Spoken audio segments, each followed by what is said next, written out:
The Truth Girls. Hi everyone, it's Sonia here. I have some bad news. My mother was diagnosed with COVID. She tested positive. I'm actually really extremely sad right now. I feel like I'm poisoned with sadness, like it's running through my whole body. Because I haven't been able to see her it's been like 6 weeks now.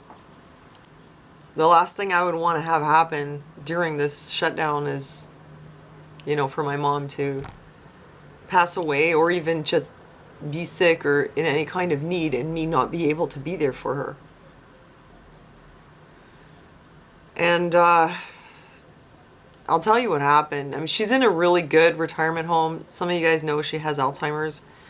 And she moved to this retirement home. It's really, really good. You guys know I did videos about her apartment, when I set it up and everything. And like they're taking really good care of people there. It's not like in some of these horrible nightmare homes. I mean, not yet. So far, it's been really great. It's not like in those horrible places that have been in the news. And they actually had no COVID in there. And then about a week ago, they notified us that they had a case. And they're amazing in a way because actually they tested all the staff. Like, they're really doing everything they can, Whereas other places, they're not testing, So they tested all the staff. A couple of them were positive, but I think asymptomatic or something. And they tested all the residents, including my mother. And 5 people turned out to be positive, including my mother. And at the time, they just told us, her test was positive, but she's asymptomatic. And my reaction was like, my mom is like Keith Richards. She is so tough that she'll be fine. That's what I was thinking. She'll be okay. My mom is like indestructible. I mean, you guys know her a little bit. You've seen her. She has like an incredibly strong spirit. She's extremely healthy. I mean, yes, she has the memory problems now, but other than that, she's just so healthy. She's lived a healthy lifestyle her whole life. She's not your average 85-year-old, So I was thinking, like, if anyone is going to be okay through this, it's my mom. But, a few days later, they told us that her oxygen levels are going down. I mean, they're at 90 right now, which maybe it's not that bad, but they're supposed to be at like over 95, So they were saying like her oxygen levels were going down. And a member of the family had talked to her, and they said that she was just saying she was tired and she was old and stuff like that. And I know that, like, for most people, this is a mild disease. I know that. I still believe that. And I still believe that we should be, maybe social distancing, but not on lockdown. I still stand by that. But it is a disease that can be fatal for older people, including my mom. And I know that too. And, when I talked to her, she had a bit of a cough. But they had told me, like, she seems okay. She's, like, walking around. My mom, she's just always on the go, right? They were telling me, yeah, she's still up and walking around, kind of actually pacing the hallways, like, all day. That's what she's been doing. I mean, I feel so bad for her. She's so cooped up. But they were telling me that she's okay. She's lucid, and she's just pacing, which to me was a good sign. That means she's still active. It's not like she's horribly sick. But like a few days ago, she was asymptomatic, and I was aware of the fact that with older people, it can start that way, but usually they progress to getting sick. I know that, for people her age, like the death rate, it's something like 20%. But I'm thinking, yeah, but she's not the average 85-year-old, right? So like the numbers should be on her side. But it's not just about whether she lives or not. I mean, that's what really like hurts me so much, the thought that I might never see her again. And like she doesn't even realize what's going on because of her memory problems. She doesn't even realize like fully what's happening. And I just miss my mother, you know. You guys know, like we've been very close. We weren't always like that. For most of my life, I was not close to my mother. Surprise. I mean, I come from a generation where like the parents were mainly authority figures, you know. So, not that she's not a wonderful person, but that was the kind of parenting that was in style back then. So, you know, like the parents were here and the kids were here, and this whole like attachment parenting and like hippie granola parenting, like what I do with my son, where you're like actually really friends and you're close, that didn't exist. It was like, you do what we say, like we call the shots, we're the boss, you know. So there wasn't this like real closeness, you know. And then like a number of other reasons, things that happened in my life, and sometimes it was her response to things, like when I was pregnant, actually she got really mad at me and she didn't want to talk to me, you know. So there were some things like that in the past. But in, you know, the last 10 years, whatever had gone on between us way in the distant past was repaired, and we became very, very close. And I got to discover like whole other sides of her that I had never known. I got to see like what other people saw in her, you know. I mean, I always knew she was like fun and stylish and creative, and she was charming, but I never knew like her heart, because she just never showed it to me. I never knew what a really good person she was inside, like how incredibly helpful and caring she was, and she didn't show me that. It's the truth, you know. So anyway, I mean, people change over the course of their lives, and I changed also, but you know, we were really close for the last 10 years. And especially like as she started to get unwell with her Alzheimer's, I was there for her, and I'm very loyal to her, like till the end, you know. I wanted to be there for her all the way through, you know, whatever comes in her life. Like I would never turn my back on her. I'm just so like very fiercely loyal to my mother, so like devoted to her. It's not even a choice. It's just how it is, you know. And so it's the hardest thing for me is to not be able to be there for her, you know, at this time. That's why I'm so sad. That's what's the hardest thing, is like the separation. I mean, she's not the only family member I'm separated from, or friend, but you know, after 6 weeks, it started to get to me. Like the first few weeks, I think I was more resilient than some people because I'm an autism parent, so I deal with a measure of social isolation all the time. But after 6 weeks, I started to really miss some of my friends and miss my family, besides my mother, who I always missed. But then now on top of this, with her being, having the positive test, you know, now I'm like, oh, Lord, give me strength. I mean, really, like what we're dealing with here, like this isolation and separation from our families and having to watch people that we know actually pass away is really hard psychologically. And I'm trying to be strong. For my family, I can't fall apart, you know, like I have to be strong. I think about my father, who lived through World War II. Like he's a Holocaust survivor. He was in the Russian Gulag for 2 years. I mean, my father went through some crazy stuff. And you know, I learned from him, like, you have to keep going. You have to be strong. But honestly, it's painful.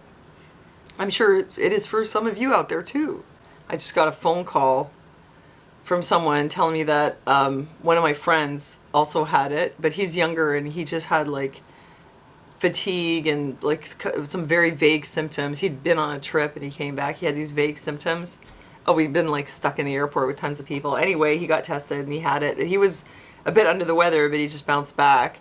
And also the father of one of our friends, he doesn't have COVID, but he has some like cognitive issues. And he had some health problems, and they brought him to the hospital, and once he got there, he just totally deteriorated cognitively. Yeah, the change of environment confused him so much. He got so much worse cognitively that they couldn't let him out and probably he's never going to get out again. And that's something we've been concerned about for our mom too. Like if ever she got sick and she ended up in a hospital, we know that that would affect her functioning. And then once you're in there and you decline, then you can't get back out. And so this brings me to the other thing I was going to say, which is that some people had said, why don't you just take your mom out? There's a few reasons I can't do that. Number one, she's under guardian and I'm not her guardian. It's another member of our family, but it's not me. So I don't have a legal right. Second, the law is that I'm actually not allowed in there right now. They won't let me in. I can't like smuggle her out. Can't smuggle her out. And if I did, I'd be in big trouble. It's just not possible. I can't do it. And the other thing was, even if I had the permission of the guardian and we withdrew her and like, what, bring her to my place, you know, with my autistic son, and then I'd have to watch my mother at the same time, and she has Alzheimer's and she wanders around, and I don't know if you realize, but people who have Alzheimer's can be very, very difficult to deal with. So I'm actually a caregiver to another person. So what do? Bring my mother with me when I go to work? Like, I can't leave her with my son. Like, they'll fight. Yeah, like if I took my mother out and then the other people that I take care of, I'm putting them at risk of getting it. I'd probably lose my job. I mean, anyhow, like it's really not possible. We have other family. They can't take her either. Like, I understand that. They can't. You know, they have kids and they have whatever going on, and the place she's in is the best place for her. They've been taking good care of her up until now, for sure. The thing is, like, she had written a living will which said that she did not want things like, she would not want to be brought to a hospital and like given oxygen and intubated and all that. Like those are her wishes.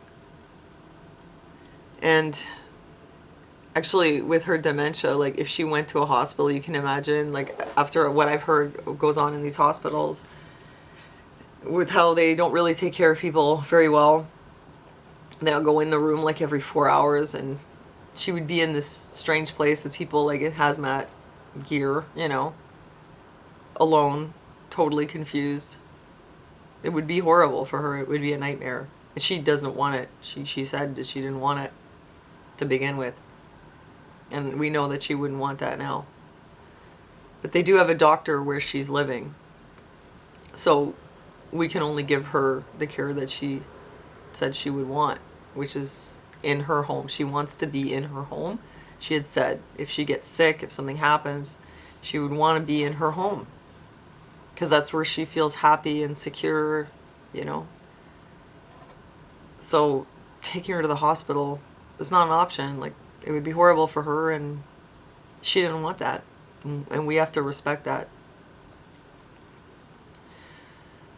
And just one other thing was, you know, when I told people that she has a positive test, people were like, oh, well, did she have flu shots? You know, like it could be a false positive from the flu shot. It's not a false positive. I mean, my mother, you guys know my mother was very, very healthy. Yes, she had flu shots. That was not my decision. That was somebody else's decision. She had no health problems, though. And then this came in. They tested the residents. They tested the staff. She has it.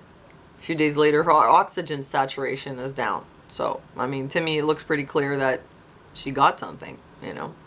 But, oh, by the way, like, I just wanted to say all those comments about whether it was the flu shot or it's the Wi-Fi. To tell you the truth, when it's your family member who has it, it's really not helpful. So, you know, when your friends tell you that their parents have it or something, probably the sensitive thing to do would be to not make comments about what it might or might not be from, you know. It doesn't help. Somebody gets it, somebody's parents get it, like, just be supportive, you know, because you can't change the outcome. It just looks nosy and intrusive when you start asking those kind of questions. And I'm telling you guys all this here just to keep you informed and just to share it with you. And also some of my friends are going to watch this video. So whoever it is who knows me in real life who's watching this, I'm telling you it here because I don't want to talk about it on a one-on-one basis. I don't want to go over this all day, every day, with 10 different people calling me. I told people on Facebook that she was positive. I don't really want to get into it on a one-on-one. I know you guys care about me, I know people were going to want to call and be like, hey, I'm sorry that your mom is sick. I hope everything's okay. I already know that you care. I don't really want people to call me and to keep bringing it up, because like my heart right now feels like it's being stabbed and squeezed at the thought that I can't be with her.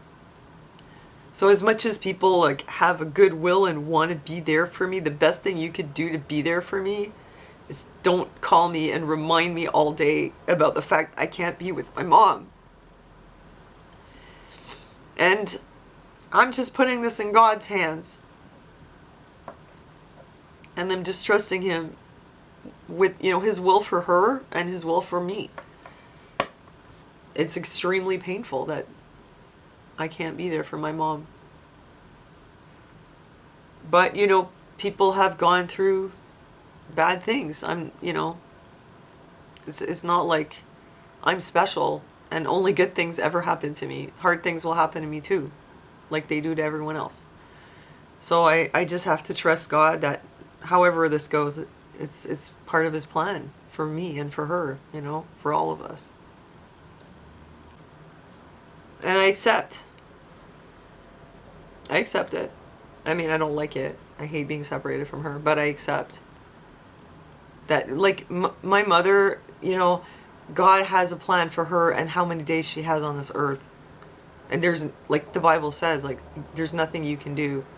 Even the hairs on your head are numbered. Not worrying about anything is not going to add one day. Like, you cannot change God's plan for you as far as that goes. So I just have to accept it. But I mean, the isolation in general, it's getting harder as the time goes on, and I really think that we need to be moving towards ending the lockdown. And I'm not saying that because I'm ignorant and I don't think people will get sick. I know they will. They already are. And the younger people that I know who've had it, they've come out okay. And the older people, well, that includes my mom, and that's just how it goes. But I don't think it's a reason to lock down the whole world, because more people are going to die from that over the long term. It's crazy. It doesn't make any sense. So I wanted to let you guys know, and I just want to ask you also to just pray for my mom and for our family. Thanks for your prayers. And yeah, that's the news of what's happening over here. And thanks for joining me in the live chat. God bless you guys. Thanks for listening to me, and I'll see you next time. The truth occurs.